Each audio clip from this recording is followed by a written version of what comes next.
To convert this project from KNX to Control4, we click here, transfer to Control4, and what it's going to do is send the information about the structures of the project and use AI to assist you to convert the actual structure of KNX to something more similar of what we want in Control4. For example, let me close a little bit here. Here you can see, for example, that I use prefix to order the rooms in KNX because KNX doesn't allow you to order the rooms. In this case, the AI has removed the prefix. So also make a little bit more tidy namings. For example, living room have removed the dash. And this gives you the ability also to improve the matching of what is going to be done about the AI. For example, there are situations where group addresses use other type of naming, for example, that the real rooms. For example, and master bedroom, sometimes the group address has something like primary bedroom. So the idea of this part is give you the advantage of renaming things that are already there to be able to make a better match with the AI. But also we can very easily add buildings, floors, and rooms inside what we have, and we can rename. For suppose that this is pool house. Sorry,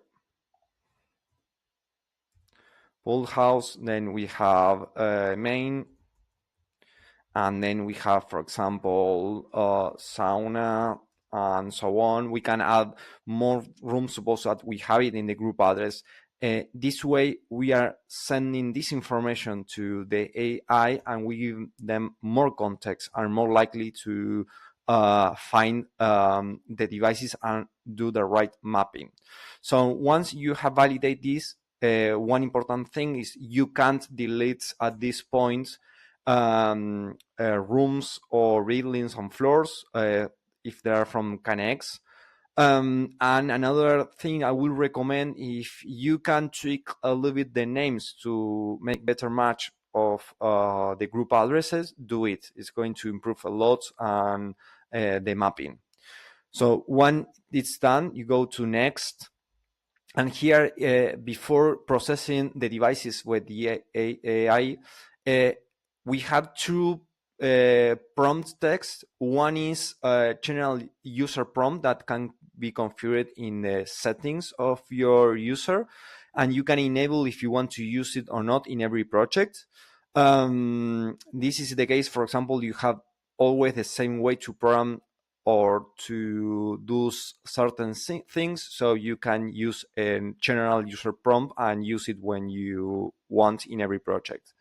And then we have the project prompt that basically here we can give more information and more context to the AI, so we can improve the likelihood of matching in the case of that the project is a little bit confusing. Once that we finish doing what we want, in this case, I'm not going to put any prompt. We go to process device with AI. And this is where all the information is sent to process. And now we must wait until the response. At this point, you can still play with the platform. The same if you go to the projects tab, you can see that the AI is processing and the elapsed time. And you can see that is processed with AI.